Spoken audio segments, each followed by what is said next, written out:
Finally ఎంతగానో ఎదురు చూస్తున్న పోస్టల్ జీడీఎస్ నోటిఫికేషన్ అయితే సంబంధించిన డేట్ అయితే రావడం అయితే జరిగింది అఫీషియల్‌గా. యాక్చువల్లీ నిన్ననే వీడియో చేయాల్సి ఉండేది ఈ వీడియో.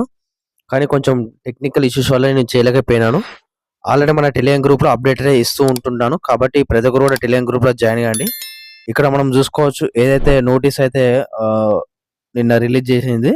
ఇక్కడ చూసుకోవచ్చు డాక్ భవన్ నుంచి అయితే రావడం అయితే జరిగింది. డిసెంబర్ 8, 2025 రోజైతే రావడం అయితే జరిగింది. ఇక్కడ చూసుకోవచ్చు సబ్జెక్ట్ వచ్చేసి tentative schedule of GDS online engagement schedule 1 January 2026 and development of GDS online engagement portal under the ఏపీటీజీ 2.1 ఉండడం అయితే జరిగింది కదా. సింపుల్‌గా మీకు చెప్పాలంటే జనవరి 15 తారీఖు రోజు అఫీషియల్‌గా నోటిఫికేషన్ అయితే విడుదల చేయబోతున్నారు. వాళ్ళు ఆల్రెడీ డేట్ అయితే ఇవ్వడం అయితే జరిగింది. సింపుల్‌గా చెప్పాలంటే జనవరి రోజు అప్లికేషన్స్ డేట్ అదే రోజు స్టార్ట్ అవుతుంది. అదే రోజు నోటిఫికేషన్ అయితే విడుదల చేయబోతున్నారు. అదే విధంగా ఇక్కడ అంతా సోదిచ్చిండు. మీకు ఈ సోదంతా అవసరం అయితే లేదు. ఏందంటే క్లియర్‌గా షార్ట్ కట్ చెప్తాను. డిజి లాకర్ అనేది ఒకటి ఉంటుంది. దాని లేకుంటేనే ఈసారి కూడా షెడ్యూల్ 1 ఎంగేజ్‌మెంట్ షెడ్యూల్ 1 నోటిఫికేషన్ కొనసాగుతుందనేది సింపుల్‌గా ఒక్క ముక్కలో చెప్పడం అయితే జరిగింది. ఇది సంబంధించి అయితే నోటిఫికేషన్. ఇక్కడ reverification of the education board circles ఉంటది కదా. 8th నుంచి 13th వరకు అయితే ఉంది. అండ్ 1 వీక్ ఆఫ్ ఇది సంబంధించి ఏదైతే 15 నుంచి 20 వరకు అయితే ఉండడం అయితే జరిగింది. ఇదొకటి. అండ్ ఇక్కడ ఇంకొకటి చూసుకుంటే మాత్రం ఇక్కడ వాళ్ళు క్లియర్‌గా ఇవ్వడం అయితే జరిగింది. Second round of the GDS online engagement portal 22 తారీఖు నుంచి 24 వరకు. అలాగే వేకెన్సీస్ గ్యాదరింగ్ అన్నమాట. దీన్నే మనము వేకెన్సీస్ ఎక్కడెక్కడ ఖాళీలు ఉన్నాయన్నది చెకప్ చేసేది అన్నమాట. ఇక్కడ జనవరి 1 నుంచెల్లి జనవరి 10వ తారీఖు వరకు వేకెన్సీస్ ఎక్కడెక్కడ ఖాళీలు ఉన్నాయి సంబంధించి అయితే చూస్తారు. ఆ తర్వాత జనవరి 11 నుంచెల్లి జనవరి 14 తారీఖు వరకు నోటిఫికేషన్ అనేది ప్రిపేర్ అయితే చేస్తారన్నమాట. అలాగే రిలీజ్ ఆఫ్ డిస్ప్రింటివ్ నోటిఫికేషన్ వచ్చేసి జనవరి 15th 2026 రోజు విడుదల చేస్తామని అఫీషియల్‌గా అప్డేట్ అయితే రావడం అయితే జరిగింది. యాక్చువల్లీ ఈ అప్డేట్ అనేది నిన్న రావడం అయితే జరిగింది.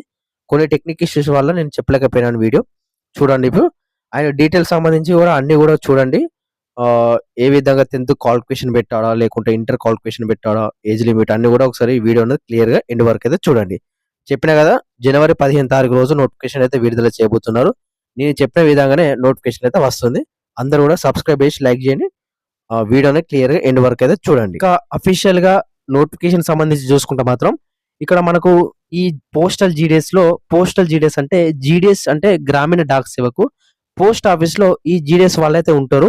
ఫస్ట్ వచ్చేసి బీపీఎం అన్నమాట. బీపీఎం అంటే branch post master. And second వచ్చేసి ఏబీపీఎం. అదే విధంగా థర్డ్ వచ్చేసి డాక్ సేవక్ అన్నమాట. వీళ్ళైతే ముగ్గురు ఈ పోస్టల్ జీడీఎస్‌లో వర్క్ అయితే చేస్తూ ఉంటారు. ముందుగా హెడ్ వచ్చేసి బీపీఎం అన్నమాట, బ్రాంచ్ పోస్ట్ మాస్టర్. ఇతను వచ్చేసి the postal operations of the branch post office అంటే బీఓ అన్నమాట. ఆల్ ఓవర్ ఇండియాగా. And India post payment bank సంబంధించి చూసుకోవాల్సి ఉంటుంది. ఇతని వర్క్ వచ్చేసి ఇతని సాలరీ వచ్చేసి 20 నుంచి 25,000 వరకు ప్రజెంట్ బేసిక్ పే అన్నమాట. అంటే అన్ని అలవెన్స్ కలుపుకుంటే మీకు 20 నుంచి 25,000 వరకు వస్తుంది. దాని డీటెయిల్స్ కూడా చెప్తుంటాను. ఇది సంబంధించి ఏదైతే బీపీఎం సంబంధించి వర్క్ అన్నమాట. మీరు ఒకసారి చూసుకోండి. ఇంకేమైనా ఉన్నాయి చాలా కూడా. మీరు ఒకసారి చూసుకోండి. అన్ని చెప్పానంటే కొంచెం టైం వేస్ట్ అవుతుంది కాబట్టి నేను షార్ట్ కట్ లో చెప్తున్నాను. ఏబీపీఎం అంటే అసిస్టెంట్ బ్రాంచ్ పోస్ట్ మాస్టర్. ఇతను జాబ్ ప్రొఫైల్ వచ్చేసి ఏదైతే స్టేషనరీ సంబంధించిన వర్క్స్ అయితే చేసి ఉండాలి, అంటే చేయాలన్నమాట. డెలివరీ మెయిల్స్ కానీ, డోర్ టు డోర్ మెయిల్స్ కానీ, ఇతర వర్క్స్ అన్ని కూడా చేయాల్సి ఉంటుంది. మీరు స్క్రీన్ మీద కనబడుతుంది క్లియర్ గా, ఒకసారి చూడండి. ఒకసారి మీరు అర్థమవుతుంది. ఇక డాక్ సేవ కూడా సేమ్ అదే విధంగా ఏబీపీఎం ఏ విధంగా చేయనో డాక్ సేవ కూడా అదే విధంగా చేయాల్సి ఉంటుంది. మీరు ఒకసారి చూసుకోండి అన్నమాట. ఇక ముందుగా సోది లేకుండా ఏంటంటే సాలరీ విషయం చూసుకుంటే ఇక్కడ మీరు చూసుకునేదంతా బేసిక్ పే అన్నమాట. మిగతా అలవెన్స్ అన్ని కూడా మీకు ప్రొవైడ్ అయితే చేస్తారు వాళ్ళు. ఇక బీపీఎం సాలరీ వచ్చేసి టీఆర్ సిఏ స్లాబ్ ప్రకారం 12,000 నుంచి 29,380 రూపాయలు అయితే రావడం అయితే జరుగుతుంది. ఇది బేసిక్ పే అన్నమాట. బేసిక్ పే వేరు, అలవెన్స్ వేరు. విత్ అలవెన్స్ కలుపుకుంటే 20 నుంచి 21,000, 22,000 వరకు మీకు ఫస్ట్ మంత్ సాలరీ అనేది బీపీఎం సాలరీ మీకు అయితే రావడం అయితే జరుగుతుంది. దీనికి కేవలం 4-5 గంటలు మాత్రమే వర్క్ చేయాల్సి ఉంటుంది. ఇది ఒకటి గుర్తుపెట్టుకోండి. And ABPM and Dak Sevak వచ్చేసి 10,000 నుంచి 24,470 రూపాయలు. దీనికి అన్ని అలవెన్స్ కలుపుకుంటే 16,000 నుంచి 15,000 నుంచి 16,000 వరకు సాలరీ అయితే రావడం అయితే జరుగుతుంది. ఇది విషయం అన్నమాట. ఇక ఏజ్ లిమిట్. ఏజ్ లిమిట్ అనేది వెరీ వెరీ ఇంపార్టెంట్. ఏ వయసు నుంచి ఏ వయసు వరకు అప్లై చేసుకోవచ్చు అనేది ఇది ఇంపార్టెంట్ అన్నమాట. ఇక అంటే ఓవరాల్‌గా అన్ని పోస్ట్‌లకు సంబంధించి చూసుకుంటే ఇక్కడ ఫర్ ఆల్ పోస్ట్స్ వచ్చేసి మినిమమ్ 18 సంవత్సరాలు మీరు కంప్లీట్ అయ్యి ఉండాలన్నమాట. అండ్ మాక్సిమం 40 సంవత్సరాల వరకైతే ఉండాలి ప్రతి ఒక్కరు గూడా. మన ఇండియాలో ఎవరైతే ఉన్నారో వాళ్ళందరూ గూడా. ఇక వాళ్ళకు కొంతమందికి ఏజ్ రిలాక్సేషన్స్ కూడా ఉన్నాయి. ఎస్సీ, ఎస్టీ వాళ్ళకు 5 ఇయర్స్ అండ్ ఓబీసీ వాళ్ళకు 3 ఇయర్స్ ఎక్స్‌ట్రా అన్నమాట. 40 సంవత్సరాల కన్నా ఎక్స్‌ట్రా. ఈడబ్ల్యూఎస్ వాళ్ళకు 40 సంవత్సరాల వరకే అండ్ పీడబ్ల్యూడీ వచ్చేసి 10 సంవత్సరాలు. ఈ విధంగా అయితే ఉండడం అయితే జరిగింది. మీరు ఒకసారి చూసుకోవచ్చు స్క్రీన్ మీద. ఇక ఎడ్యుకేషన్ క్వాలిఫికేషన్ సింపుల్‌గా 10థ్ పాస్ అయితే సరిపోతుంది. దీనికి ఎటువంటి ఎగ్జామ్ గాని, ఎటువంటి ఇంటర్వ్యూ గాని, ఎటువంటి రన్నింగ్ గాని అవసరం అయితే లేదన్నమాట. దీనికి సింపుల్‌గా education qualification for the engagement of GDS is secondary examination pass certificate of 10థ్ స్టాండర్డ్ అని ఇచ్చిండు. ఓకేనా? మీరు చూసుకోవచ్చు. మ్యాథమెటిక్స్, ఇంగ్లీష్ అనేది కంపల్సరీగా మీ 10థ్ మెమోలో అనేది సబ్జెక్ట్స్‌గా ఉండాలని వాళ్ళైతే చెప్పడం అయితే జరిగింది. కాబట్టి సింపుల్‌గా 10థ్ పాస్ అయ్యి మీ దగ్గర సర్టిఫికేట్ ఉందంటే ఈ నోటిఫికేషన్‌కి అయితే అప్లై చేసుకోవచ్చు. అప్లికేషన్ లింక్ వచ్చేసి కింద డిస్క్రిప్షన్‌లో ఇస్తాను. ఒకసారి చెక్‌ఔట్ అయితే చేసుకోండి. ఇక సంబంధించి చూసుకుంటే మాత్రం ఇవన్నీ కూడా నోటిఫికేషన్ సంబంధించిన డీటెయిల్స్ అన్నీ కూడా ఇవ్వడం అయితే జరిగింది. ఇక సెలక్షన్ ప్రాసెస్ వచ్చేసి మీరు అప్లై చేసిన తర్వాత షార్ట్ లిస్ట్ అయితే చేస్తారు. దాదాపు 30 రోజులు జరుగుతుంది ఈ అప్లికేషన్ ప్రాసెస్ అనేది. 30 రోజుల తర్వాత వాళ్ళు సిస్టమ్ ద్వారా జనరేట్ చేసిన మెరిట్ లిస్ట్ అయితే తీస్తారన్నమాట. కేవలం సిస్టమ్ ద్వారా చేసిన మెరిట్ లిస్ట్ మాత్రమే తీస్తారు కాబట్టి ఇక్కడ చూసుకోవచ్చు ఎటువంటి ఫ్రాడ్ అయితే జరగదన్నమాట ఈ నోటిఫికేషన్‌లో. కేవలం మెరిట్ లిస్ట్ ద్వారా మీకు షార్ట్ లిస్ట్ చేసి మీ పేరు అనేది అందులో ఉంటే మీకు ఉద్యోగం అయితే ఇవ్వడం అయితే జరుగుతుంది. ఇవి సంబంధించి ఏదైతే నోటిఫికేషన్ సంబంధించిన డీటెయిల్స్. అలాగే డాక్యుమెంట్స్ మీరు ఏదైతే అప్లై చేసుకోవడానికి కేవలం ఆధార్ కార్డు అండ్ ఏదైతే పాన్ కార్డ్ అవసరం లేదు.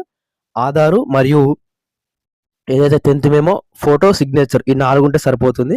ఇక మిగతా సర్టిఫికేట్స్ ఎప్పుడు కావాలంటే మనకు ఒరిజినల్ ఏదైతే మీరు జాబ్ వచ్చిందో ఆ తర్వాత మీకు డాక్యుమెంట్ వెరిఫికేషన్ అనేది ఉంటది. ప్రతి నోటిఫికేషన్ గాని, ప్రతి జాబ్ గాని మీ 10థ్ మెమో గాని, మీ డీటెయిల్స్ అన్నీ కూడా వెరిఫికేషన్ అయితే చేస్తారు కదా! ఆ వెరిఫికేషన్‌కి తీసుకొని వెళ్ళాల్సిన డాక్యుమెంట్స్ అనేది ఇదన్నమాట. ఇక్కడ మార్క్ షీట్ అంటే 10థ్ మెమో అండ్ ఐడెంటిటీ ప్రూఫ్ వచ్చేసి ఏదైనా పర్లేదు. ఆధార్ కార్డ్ ఉంటే ఆధార్ కార్డు, లేదంటే మీ పాన్ కార్డ్ గాని, డ్రైవింగ్ లైసెన్స్ గాని ఏది ఉన్నా గాని ఐడీ ప్రూఫ్ కింద తీసుకొని అయితే వెళ్ళాలి.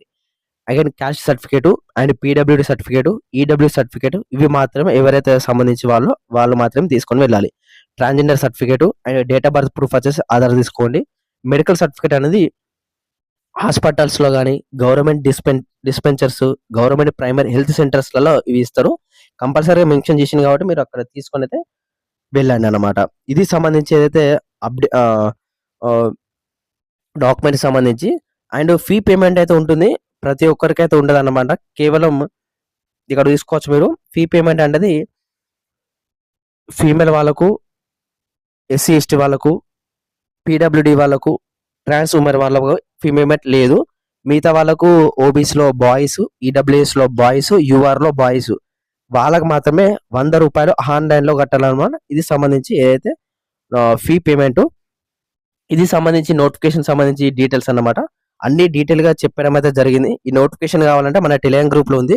ప్రతి ఒక్కరు కూడా జాయిన్ కండి. కింద డిస్క్రిప్షన్‌లో టెలిగ్రామ్ గ్రూప్ ఉంది. అండ్ ఇన్‌స్టాగ్రామ్ పేజ్ ఉంది. మీకు ఏ చిన్న డౌట్ ఉన్నా నాకు అక్కడ మెసేజ్ చేయండి. మీకు ఏ మార్క్స్ ఉన్నాయో నాకు కామెంట్ చేయండి. మీకు ఎక్కడ వస్తుందనేది జాబ్ అనేది చెప్తాను. అదర్ స్టేట్స్‌లో పెట్టుకుంటారా? లేకుంటే ఈ స్టేట్‌లో పెట్టుకుంటారా? అనేది నేను చెప్తుంటాను. కాబట్టి కింద కామెంట్ చేయండి. అలాగే ఇన్‌స్టాగ్రామ్ పేజ్ ఫాలో గాని నాకు అక్కడ కాల్స్ అయినా చేసుకోవచ్చు. మెసేజ్ అయినా చేసుకోవచ్చు. నా పర్సనల్ సంబంధించి ఇన్‌స్టాగ్రామ్. ప్రతి ఒక్కరు కింద డిస్క్రిప్షన్‌లో 2 కూడా జాయిన్ అయ్యండి. అండ్ ఫైనల్‌గా అయిపోయిందంటే ఇంత వీడియో. Thank you.